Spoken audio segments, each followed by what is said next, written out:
സഹോദരങ്ങളെ, നമ്മളോടൊപ്പം വിശുദ്ധ ബലിയിൽ നമുക്ക് വൈദികരുണ്ട്, ഡീക്കന്മാരുണ്ട്, ബഹുമാനപ്പെട്ട ബാബുച്ചനുണ്ട്, ആൻഡോച്ചനുണ്ട്, ഡീക്കൻ ജോയ്സ് ആൻഡ് ബേബിച്ചൻ. നമ്മളോട് തന്നെ ബഹുമാനപ്പെട്ട ജോർജ് അച്ഛനുണ്ട്. ഇന്നത്തെ ദിവസം വലിയ അനുഗ്രഹപ്രദമായ ദിവസമാണ്. അനേകം വൈദികരെ സംസാരിപ്പിക്കാൻ നമ്മളുടെ കൂടെയുണ്ട്. ദൈവം നമ്മളെ ഒരുമിച്ച് ഈ ആലയത്തിൽ കൂട്ടിക്കൊണ്ട് വന്നിരിക്കുകയാണ്. പ്രിയ സഹോദരങ്ങൾ, നമ്മൾ വായിച്ചു കേട്ട സുവിശേഷ ഭാഗം വിശുദ്ധ ലൂക്കായുടെ സുവിശേഷം 18-ാം അധ്യായം അതിൻ്റെ 9 മുതലുള്ള വചനങ്ങളാണ്. കർത്താവ് നമ്മളുടെ അടുത്ത് വലിയ ഒരു കാര്യം പറയുകയാണ്. എങ്ങനെയാണ് നമ്മൾ കർത്താവിൻ്റെ സന്നിധിയിൽ ആയിരിക്കേണ്ടതെന്ന്. അവർക്ക് പറഞ്ഞേ പ്രൈസ് ദി ലോർഡ്. ദൈവത്തിന് മഹത്വം ഉണ്ടാകട്ടെ എന്ന് പറഞ്ഞേ. ദൈവത്തിന് മഹത്വം ഉണ്ടാകട്ടെ എന്ന് പറഞ്ഞേ. പ്രിയ സഹോദരങ്ങളെ, ദൈവം വെറുക്കുന്ന ഏറ്റവും വലിയ തിന്മ എന്താ? ദൈവം വെറുക്കുന്ന ഏറ്റവും വലിയ തിന്മ എന്താ? എന്താണ്? അല്ല, അഹങ്കാരം അല്ല. ഏറ്റവും വലിയ തിന്മ എന്താ? അതിൻ്റെ പേരാണ് കാപ്പാടത, ഹിപ്പോക്രസി. എന്താണത്? കാപ്പടത. കാരണം നമ്മുടെ ജീവിതത്തിൽ നമ്മൾ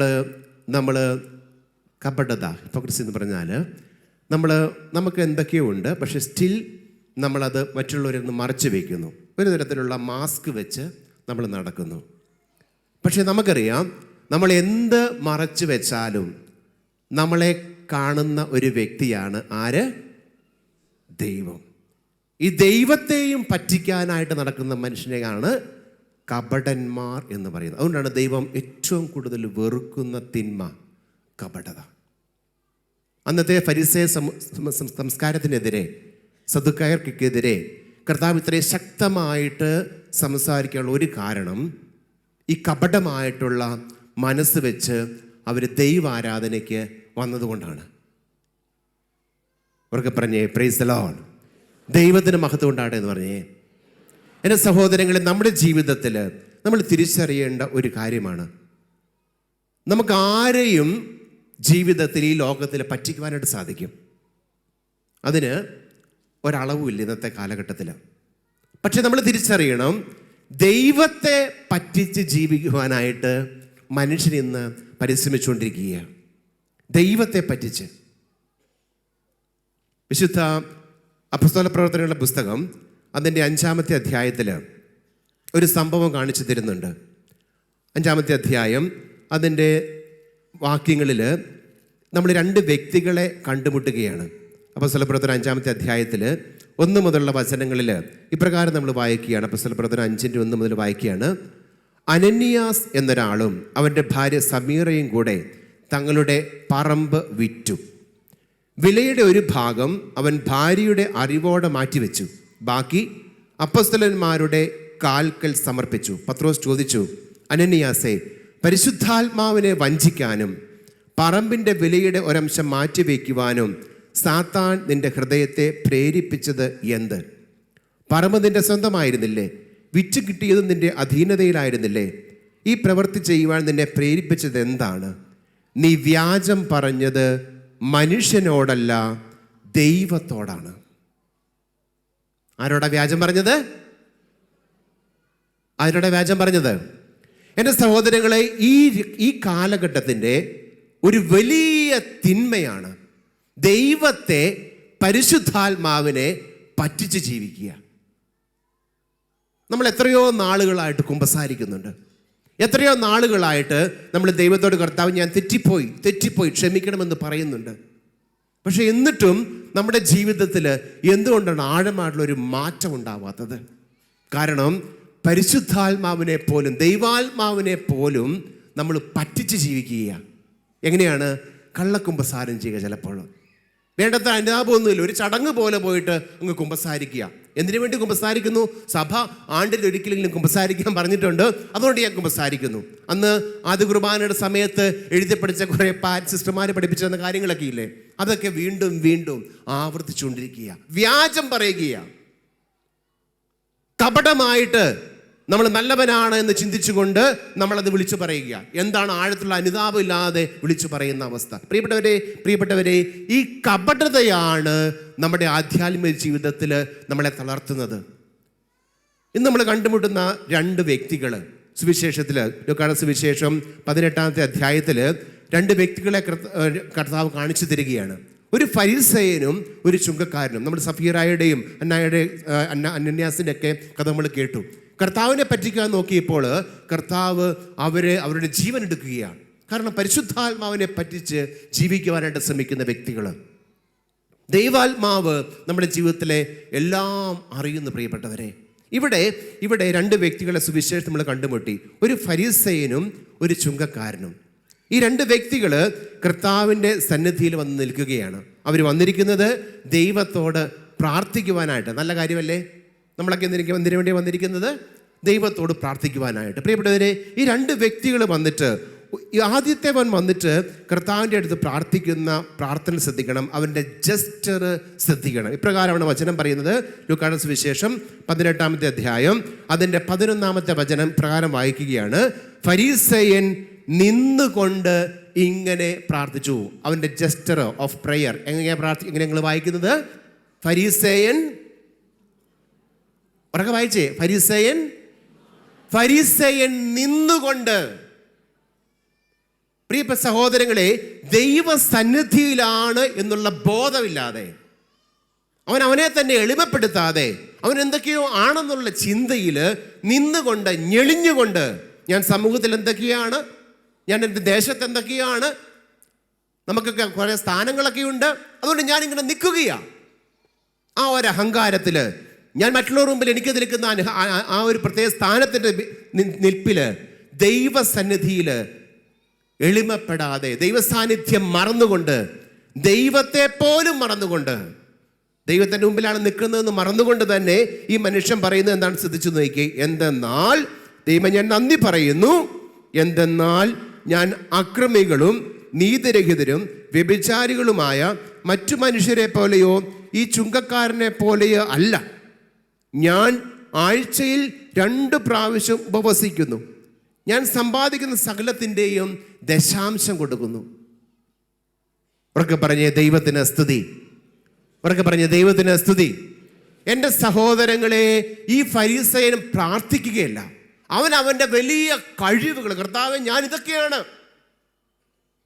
ഇതൊക്കെയാണ്, സമൂഹത്തിൽ എല്ലാവരും എന്നെക്കുറിച്ച് ഇതൊക്കെ പറയുന്നുണ്ട്, അതുകൊണ്ട് ഞാനും ഇത് വന്നിട്ട് നിൻ്റെ അടുത്ത് പറയുകയാണ്. എല്ലാ ദിവസവും പ്രാർത്ഥിക്കുന്നുണ്ട്, എൻ്റെ ദശാംശം കൊടുക്കുന്നുണ്ട്, അത് ചെയ്യുന്നുണ്ട്, ഇത് ചെയ്യുന്നുണ്ട്. ഇതൊക്കെ വന്നിട്ട് കർത്താവിൻ്റെ അടുത്ത് വന്ന് പറയേണ്ട വല്ല കാര്യമുണ്ടോ? കാരണം കർത്താവ് നമ്മളുടെ ഹൃദയങ്ങളെ അറിയുന്നു.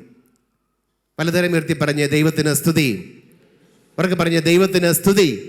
എൻ്റെ സഹോദരങ്ങളെ, നമ്മുടെ ഹൃദയം അറിയുന്ന ദൈവത്തിൻ്റെ സന്നിധിയിൽ വന്നിട്ട് നമ്മൾ ദൈവത്തെ പറ്റിക്കുവാനായിട്ട് പരിശ്രമിക്കരുത്. പല കുമ്പസാരങ്ങളും പല മാനസാന്തരങ്ങളും അത് വിലകെട്ടതായിട്ട് മാറുന്നതിനുള്ള ഒരു കാരണം നമ്മൾ ദൈവത്തെ പറ്റിച്ച് ജീവിക്കുന്നത് കൊണ്ടാണ്. നമ്മൾ എത്രയോ ധ്യാനങ്ങൾ കൂടിയിട്ടുണ്ട്. ഞാൻ കണ്ടിട്ടുണ്ട്, ആഴ്ചയിലും വർഷത്തിലും ഒക്കെ എല്ലാ വർഷവും ധ്യാനിച്ച് പോകുന്ന വ്യക്തികൾ. എന്തുകൊണ്ട്?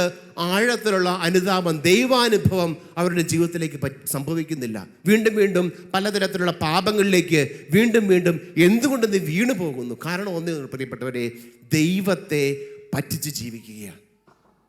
ദൈവത്തെ, പരിശുദ്ധാത്മാവിനെ പറ്റിച്ച് ജീവിക്കുക. നമ്മുടെ ഹൃദയം ദൈവം അറിയുന്നു. Praise the Lord, praise the Lord. പ്രിയ സഹോദരങ്ങളെ, ഇതിന് ശേഷം മറ്റൊരു വ്യക്തി കർത്താവിൻ്റെ സന്നിധിയിൽ ഇപ്രകാരം പ്രാർത്ഥിക്കുകയാണ്. അതിൻ്റെ 13-ാമത്തെ വചനം, ആ ചുങ്കക്കാരനെ പ്രകാരം പ്രാർത്ഥിക്കുന്നു നോക്കി. 13-ാമത്തെ വചനം പറയുകയാണ്, ആ ചുങ്കക്കാരനാവട്ടെ ദൂരെ നിന്ന് സ്വർഗത്തിലേക്ക് കണ്ണുകൾ ഉയർത്തുവാൻ പോലും ധൈര്യപ്പെടാതെ മാറത്തടിച്ചുകൊണ്ട്, ദൈവമേ പാപിയായ എന്നിൽ കനിയണമേ എന്ന് പ്രാർത്ഥിച്ചു. Price the Lord. ദൈവത്തിന് സ്തുതി. എൻ്റെ പ്രിയ സഹോദരങ്ങളെ, ഈ മനുഷ്യന് ദൈവത്തിങ്കിലേക്കൊന്ന് നോക്കുവാൻ പോലും സാധിക്കുന്നത്, അവൻ്റെ ഹൃദയം പൊട്ടി നിൽക്കുകയാണ്. കാരണം അവനറിയാം അവൻ പാപിയാണ്. സമൂഹത്തിൻ്റെ മുൻപിലും ദൈവത്തിൻ്റെ മുൻപിലും അവൻ പാപിയാണെന്നുള്ള ബോധ്യത്തോടു കൂടി ദൈവസന്നിധിയിലേക്ക് നോക്കുവാൻ പോലും ശക്തിയില്ല. ആ ഒരു അവസ്ഥയിലാണ് ഈ മനുഷ്യൻ, ഹൃദയം പൊട്ടി അവൻ നിൽക്കുകയാണ്, ഒന്നും പറയുന്നില്ല. എൻ്റെ സഹോദരങ്ങളെ, ഇത് രണ്ടും നമ്മുടെ തന്നെ അവസ്ഥയാണ്. ചിലപ്പോൾ കപടതയുടെ മുഖം വെച്ചുകൊണ്ട് നമുക്ക് മനുഷ്യരെ പറ്റിക്കുവാൻ സാധിക്കും. പക്ഷേ ദൈവസന്നിധിയിൽ വരുമ്പോൾ കർത്താവ് ഞാൻ ഇതാണ് എന്ന് നമ്മൾ വിളിച്ചു പറയണം. പാപങ്ങൾ ഏറ്റു പറയണം. നമ്മുടെ കുറവുകൾ കർത്താവ് അറിയുന്നു. ആ കുറവുകളെ നിറവുകളാക്കുന്നവനാണ് കർത്താവ് എന്നുള്ള ബോധ്യം നമുക്കുണ്ടാവണം. കാനായിലെ കല്യാണ വിരുന്നിൽ വെച്ച് അവിടെ കുറവുണ്ടായപ്പോൾ കർത്താവ് അവിടെ നിറയ്ക്കുവാനുള്ള കാരണം ആ കുറവുകൾ അവർ ഏറ്റുപറഞ്ഞു. അവരുടെ കുറവുകളുണ്ടായിരുന്ന അവസ്ഥയിലേക്ക് അവർ കർത്താവിന് മുമ്പിൽ അതെല്ലാം സമർപ്പിച്ചു. ആ കാലിയായിട്ടുള്ള വീഞ്ഞ കുപ്പികൾ അവർ കൊണ്ടുവന്ന് സമർപ്പിച്ചു. അതെല്ലാം കർത്താവ് നിറവുകളാക്കി മാറ്റി. വലതുകരം ഉയർത്തി പറഞ്ഞ പ്രൈസ് ദി ലോർഡ്, ദൈവത്തിന് സ്തുതി. എൻ്റെ സഹോദരങ്ങളെ, നമ്മൾ മറ്റുള്ളവരെ പറ്റിച്ച് ജീവിക്കുക, പക്ഷേ ദൈവത്തെ പറ്റിച്ച് ജീവിക്കരുത്. ദൈവസന്നിധിയിൽ നമ്മൾ തുറന്നു പറയണം, കർത്താവേ എനിക്ക് പറ്റിപ്പോയി, എനിക്ക് അവസ്ഥയുണ്ട്. നിൻ്റെ അവസ്ഥ കർത്താവിനോട് നീ പറയണം. കർത്താവേ എൻ്റെ അവസ്ഥ ഇതാണ്, എനിക്ക് വർഷങ്ങളായിട്ട് ഇന്ന പാപത്തിൻ്റെ അടിമത്തങ്ങളുണ്ട്, ഇന്ന കുറവുകളുണ്ട്. കർത്താവേ എനിക്കത് വിടുതൽ തരണം. നീ ഒന്ന് മനസ്സ് തുറന്ന് നീ ഒന്ന് കുമ്പസാരിച്ചു നോക്കി. പ്രിയ സഹോദരങ്ങളെ, അവിടെ ദൈവാത്മാവ് നിന്റെ ജീവിതത്തിൽ പ്രവർത്തിക്കും. കാരണം പരിശുദ്ധാത്മാവിൻ്റെ സാന്നിധ്യത്തിൽ മാത്രമേ പ്രിയപ്പെട്ടവരെ ആഴമുള്ള ഒരു കുമ്പസാരം വരികയുള്ളൂ. യോഹന്നാന്റെ സുവിശേഷം തന്നെ അതിൻ്റെ 3-ാമത്തെ അധ്യായത്തിൽ, കാരണം 3-ാമത്തെ അധ്യായം അതിൻ്റെ 19-ാമത്തെ വചനം പറയുകയാണ്. കാരണം നമ്മുടെ ജീവിതത്തിൽ എന്തുകൊണ്ടാണ് പലപ്പോഴും നമ്മുടെ ജീവിതത്തിൽ നമുക്ക് അനുതാപം അല്ലെങ്കിൽ കപടത നിലനിൽക്കുന്ന വചനം പറയുക. യോഹന്നാന്റെ സുവിശേഷം 3-ാമത്തെ അധ്യായം അതിൻ്റെ 19-ാമത്തെ വചനം പറയുകയാണ്, പ്രകാശം ലോകത്തിലേക്ക് വന്നിട്ടും മനുഷ്യർ പ്രകാശത്തേക്കാൾ അധികമായി അന്ധകാരത്തെ സ്നേഹിച്ചു, കാരണം അവരുടെ പ്രവൃത്തികൾ തിന്മ നിറഞ്ഞതായിരുന്നു. നമ്മുടെ ജീവിതത്തിൽ പലതിനെയും നമ്മൾ കൂട്ടുപിടിച്ചിരിക്കുകയാണ്. എന്നിട്ട് അതെല്ലാം നമ്മളൊരു മേന്മയായി കണ്ടുകൊണ്ട് ഇതെല്ലാം നല്ലതാണെന്നൊക്കെ വെച്ചുകൊണ്ട് കപടതയുടെ ഒരു ലോകത്ത് നമ്മൾ ജീവിക്കുന്നുണ്ടെങ്കിൽ, ഏതോ ഒരു മാസ്ക് വെച്ച് നമ്മൾ ഈ സമൂഹത്തിൽ ജീവിക്കുന്നുണ്ടെങ്കിൽ, പ്രിയ സഹോദരങ്ങളെ, ആഴമുള്ള ഒരു അനുതാപത്തിന് വേണ്ടി, ഹൃദയത്തിന് വേണ്ടി നമ്മൾ പ്രാർത്ഥിക്കണം. ഇത് ദൈവം മാത്രം നമുക്ക് നൽകുന്ന ഒരു കാര്യമാണ്. കാരണം ഈ ഒരു അവസ്ഥ, പരിശുദ്ധാത്മാവിൻ്റെ സാന്നിധ്യം നമ്മുടെ ജീവിതത്തിൽ വരുന്നില്ലെങ്കിൽ നന്നായിട്ട് കുമ്പസാരിക്കാൻ സാധിക്കുകയില്ല. പ്രിയ സഹോദരങ്ങളെ, നമ്മൾ തിന്മയെ എപ്പോഴും നന്മയെന്ന് വിളിച്ചുകൊണ്ടിരിക്കും. തിന്മയെ നന്മയെന്ന് വിളിച്ചുകൊണ്ട് നമ്മൾ മരിക്കുന്നവരെ കുമ്പസാരിച്ചുകൊണ്ടിരിക്കും. അതുകൊണ്ടാണ് ജ്ഞാനത്തിൻ്റെ പുസ്തകം 14-ാം അധ്യായം അതിൻ്റെ 22-ാമത്തെ വചനം, ജ്ഞാനത്തിൻ്റെ പുസ്തകം 14-ാം അധ്യായം അതിൻ്റെ 22-ാമത്തെ വചനത്തിൽ വചനപ്രകാരം പറയുകയാണ്, ദൈവത്തെക്കുറിച്ചുള്ള അറിവിൽ അവർക്ക് തെറ്റു പറ്റിയെന്ന് മാത്രമല്ല, സംഘർഷത്തിൽ ജീവിക്കുന്ന അവർ ആ വലിയ തിന്മകളെ സമാധാനമെന്ന് വിളിച്ചു. നമ്മുടെ ജീവിതത്തിൽ നമ്മൾ ഇന്നുള്ള സൗഭാഗ്യങ്ങളെയെല്ലാം സമാധാനം, മേന്മ, നന്മ എന്നൊക്കെ വിളിച്ച് ജീവിക്കുവാൻ പിശാച് നമ്മളെ പ്രേരിപ്പിക്കും. കാരണം ഈ ലോകത്തിൻ്റെ ഒരു മാസ്ക് ധരിച്ച് ജീവിക്കുവാൻ പിശാച് നിന്നെ പ്രേരിപ്പിക്കും. അവിടെ പരിശുദ്ധാത്മാവിൻ്റെ സാന്നിധ്യമുണ്ടെങ്കിൽ മാത്രമേ പ്രിയപ്പെട്ടവരെ നമ്മുടെ ജീവിതത്തിൽ ദൈവ സാന്നിധ്യം, കർത്താവേ എനിക്ക് തെറ്റിപ്പോയി എന്ന് പറഞ്ഞുകൊണ്ട് കർത്താവിൻ്റെ സന്നിധിയിൽ ഈ ചുങ്കക്കാരനെ പോലെ നിൽക്കുവാൻ നിനക്ക് സാധിക്കത്തുള്ളൂ. വളരെയേറെ നിർത്തി പറഞ്ഞേ, ദൈവത്തിന് സ്തുതി, ദൈവത്തിന് സ്തുതി. ഒന്ന് പ്രാർത്ഥിച്ചേ, പരിശുദ്ധാത്മാവായ ദൈവമേ, ആഴമുള്ള അനുതാപം നൽകി എന്നെ അനുഗ്രഹിക്കണമേ. എൻ്റെ ജീവിതത്തിലെ കപടമായിട്ടുള്ള മനസ്സ് അങ്ങ് അറിയുന്നു. കർത്താവായ ഈശോയെ, നന്നായി ഒന്ന് കുമ്പസാരിക്കുവാൻ, അനുതാപത്തോടെ ഒന്ന് ഏറ്റുപറയുവാൻ നീ എന്നെ അനുഗ്രഹിക്കണമേ. കരങ്ങൾ താഴ്ത്തിയിടാം. പ്രിയപ്പെട്ടവരെ, പരിശുദ്ധാത്മാവിൻ്റെ സാന്നിധ്യം നമ്മുടെ ജീവിതത്തിൽ വരണം. യോഹന്നാന്റെ സുവിശേഷം അതിൻ്റെ 16-ാമത്തെ അധ്യായം 8-ാമത്തെ വചനം, യോഹന്നാന്റെ സുവിശേഷം 16-ാമത്തെ അധ്യായം 8-ാമത്തെ വചനത്തിൽ കർത്താവ് പറയുകയാണ്, പരിശുദ്ധാത്മാവ് വന്ന് പാപത്തെക്കുറിച്ചും നീതിയെക്കുറിച്ചും ന്യായവിധിയെക്കുറിച്ചും നമ്മളെ ബോധ്യപ്പെടുത്തും. യോഹന്നാന്റെ സുവിശേഷം 16-ാം അധ്യായം 8-ാമത്തെ വചനം വായിച്ചു നോക്കിയേ. അവൻ വന്ന് പാപത്തെക്കുറിച്ചും എന്ന് പറഞ്ഞാൽ, പ്രിയ സഹോദരങ്ങളെ, നന്നായിട്ടൊന്ന് നീ കുമ്പസാരിക്കണമോ, പരിശുദ്ധാത്മാവിനോട് നീ പ്രാർത്ഥിക്കണം. പരിശുദ്ധാത്മാവെ നന്നായിട്ടൊന്ന് എന്നെ ഒന്ന് നീ പഠിപ്പിക്കണം. പരിശുദ്ധാത്മാവെ നല്ലൊരു ആഴമുള്ള അനുതാപം നീ എനിക്ക് തരണം. ആഴമുള്ള ഒരു അനുതാപം നീ എനിക്ക് തരണം. അതല്ലെങ്കിൽ നമ്മുടെ ബുദ്ധിയിൽ നമ്മൾ കുറേ കാര്യങ്ങൾ ഇങ്ങനെ പറഞ്ഞുകൊണ്ടിരിക്കും. ചിലപ്പോൾ നമ്മൾ കുമ്പസാരത്തിൻ്റെ സമയത്ത് ശ്രദ്ധിച്ചിട്ടുണ്ട്.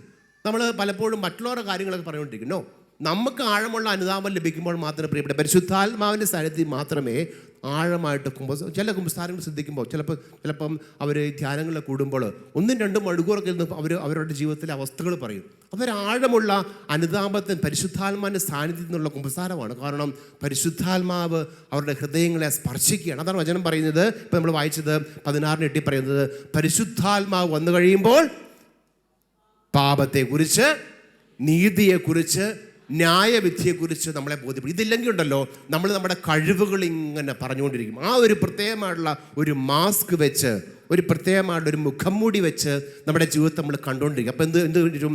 അവനേക്കാളും അവളെക്കാളും ഞാൻ മെച്ചപ്പെട്ടതാണ്. ഇതാണ് ഫരിസേയൻ പറഞ്ഞത്. ഫരിസേയൻ പറയാണ്, ഞാൻ വിചാരികളെ പോലെയല്ല, ചുങ്കക്കാരനെ പോലെയല്ല, എൻ്റെ അയൽപ്പക്കക്കാരനെ പോലെയല്ല, അസോസിയേഷനിലെ ആൾക്കാരെ പോലെയല്ല, ഞാൻ കുറച്ചുകൂടെ മെച്ചപ്പെട്ടതാണ് എന്ന് നമ്മൾ പറയുവാനായിട്ട് നമ്മളെ പ്രേരിപ്പിക്കുന്നത് ഈ ലോകത്തിൻ്റെ അരൂപിയാണ്. എന്നാൽ പരിശുദ്ധാത്മാവ് വന്നു കഴിയുമ്പോൾ പ്രിയപ്പെട്ടവരെ നമ്മൾ പറയും, കർത്താവേ ഞാനൊരു പാപിയാണ്, കർത്താവേ ഞാനൊരു പാപിയാണ് എന്ന് പറയുവാൻ പ്രിയപ്പെട്ടവരെ പരിശുദ്ധാത്മാവിൻ്റെ സാന്നിധ്യം കൊണ്ട് മാത്രമേ നമുക്ക് സാധിക്കത്തുള്ളൂ. നമുക്ക് എഴുന്നേറ്റ് നിൽക്കാം. പ്രിയ സഹോദരങ്ങളെ, കുമ്പസാരിപ്പിക്കുവാനായിട്ട് വൈദികരുണ്ട്. നമുക്ക് 2 മനോഭാവത്തോടു കൂടി കുമ്പസാരക്കൂടിനെ നമുക്ക് സമീപിക്കാം.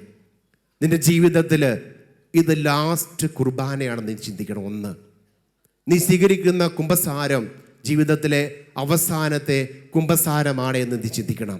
അപ്പോൾ ഇത് രണ്ടും ഏറ്റവും നമ്മുടെ തന്നെ വിശുദ്ധീകരണത്തിനായിട്ട് ദൈവസന്നിധിയിൽ അർപ്പിക്കാൻ നമുക്ക് സാധിക്കും. അതല്ലെങ്കിൽ നമ്മൾ കപടമായിട്ടുള്ള മനസ്സോടുകൂടി നമ്മൾ കുമ്പസാരത്തെ സമീപിക്കും. അവിടെ നമുക്ക് നമ്മുടെ ജീവിതത്തിൽ അനുതാപം ഇല്ലാത്തൊരവസ്ഥയിൽ നമ്മൾ കുമ്പസാരിക്കും. കർത്താവേ എനിക്ക് തെറ്റിപ്പോയി, കർത്താവേ നിൻ്റെ തിരുരക്തത്താൽ നീ എന്നെ കഴുകുന്നു എന്ന് ഞാൻ വിശ്വസിക്കുന്നു. കർത്താവേ ആഴമുള്ള ഒരനുതാപം നീ എനിക്ക് തരണമേ. കരങ്ങളൊന്ന് ഹൃദയത്തോട് ചേർത്ത് പിടിക്കാം. പ്രിയ സഹോദരങ്ങളെ, നമ്മുടെ ജീവിതത്തിലൊക്കെ കുറവുകൾ വന്നു പോയിട്ടുണ്ട്. മത്തായിയുടെ സുവിശേഷം തന്നെ 6-ാമത്തെ അധ്യായം 5-ാമത്തെ വചനം പറയുകയാണ്, നിങ്ങൾ പ്രാർത്ഥിക്കുമ്പോൾ കപടനാട്യക്കാരെ പോലെ നിങ്ങൾ ആകരുത്, നിങ്ങൾ കൊടുക്കുമ്പോൾ നിങ്ങൾ കപടനാട്യക്കാരെ പോലെ ആവരുത് എന്നൊക്കെ കർത്താവ് കൃത്യമായിട്ട് പറയുകയാണ്. കപടത, നമ്മുടെ ജീവിതത്തിൽ കപടതയുണ്ടെങ്കിൽ ദൈവത്തെ പറ്റിച്ച് ജീവിക്കാമെന്ന്, പരിശുദ്ധാത്മാവിനെ പറ്റിച്ച് ജീവിക്കാമെന്ന് നമ്മൾ ചിന്തിക്കരുത്. ദൈവമെല്ലാം അറിയുന്നു, നിൻ്റെ ഹൃദയ വിചാരങ്ങളെല്ലാം കർത്താവ് കാണുന്നുണ്ട്. കർത്താവെ എനിക്ക് തെറ്റിപ്പോയി, കർത്താവെ അതെല്ലാം ആഴത്തിൽ ഏറ്റു പറഞ്ഞുകൊണ്ട് കർത്താവെ അങ്ങയുടെ പാപമോചനം സ്വീകരിക്കുവാൻ എൻ്റെ ഹൃദയത്തെ നീ ഒരുക്കണമേ. അനുതാപം നിറഞ്ഞ ഒരു ഹൃദയം നീ എനിക്ക് നൽകണമേ. പരിശുദ്ധ അമ്മേ മാതാവേ, എനിക്ക് വേണ്ടി, എൻ്റെ ജീവിതത്തിന് വേണ്ടി മധ്യസ്ഥം അപേക്ഷിക്കണമേ. ഉറക്കെ പ്രാർത്ഥിക്കാം. നന്മ നിറഞ്ഞ മറിയമേ സ്വസ്തി,